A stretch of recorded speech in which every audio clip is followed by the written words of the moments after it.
Thursday the 15th, Fox News, Biden declares Russia a threat to the U.S., imposes sanction, expels diplomats.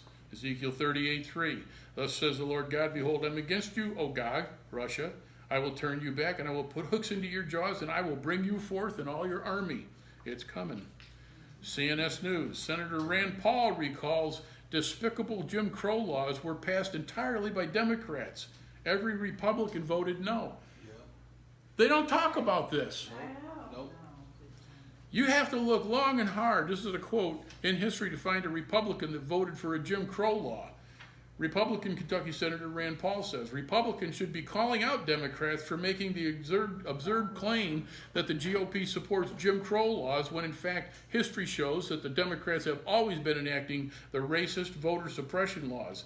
Senator Paul said Tuesday during a virtual event hosted by the Heritage Foundation, quote, we should throw it right back in their face, Senator Paul said, and I've never understood why they don't, except the revelation of God. Republicans are globalists, the Democrats are socialists. They're both working towards the same goal, a one world system. Number 3, Gazette Extra. A House committee late Wednesday advanced legislation first introduced in 1989 that would study the issue of awarding reparations to the descendants of American slaves. The House Judiciary Committee voted along party lines to send a bill to the House floor for the first time to create a commission to study the legacy of American slavery, racist laws, and how they affected formerly enslaved people and their descendants.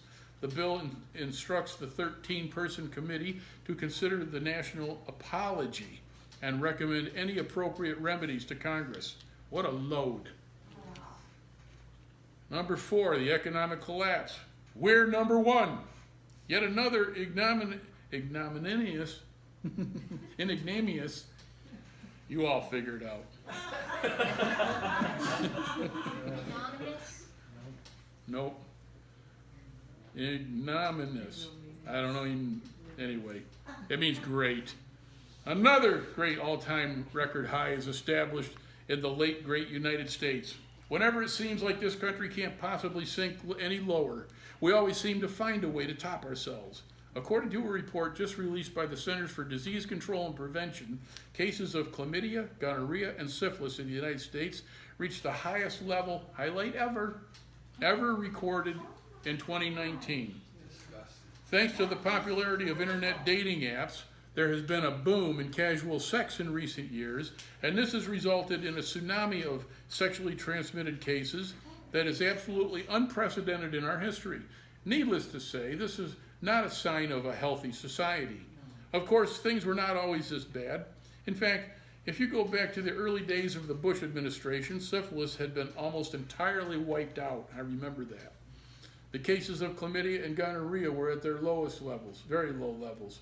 Less than 20 years ago, gonorrhea rates in the U.S. were at historic lows. Syphilis was close to elimination, and advances of chlamydia diagnostics made it easier to detect infections, said Raul Ramaguera, acting director of the CDC's Division of STD Prevention, in a written statement. That progress has since unraveled.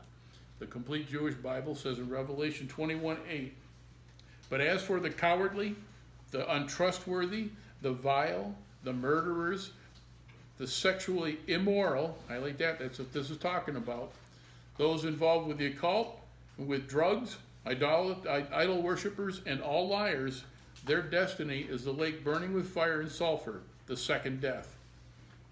Epic Times, Democrats introduce bill to expand Supreme Court, but reception is tepid. Your country's being stolen now, and nothing's being done. There's nothing really to do.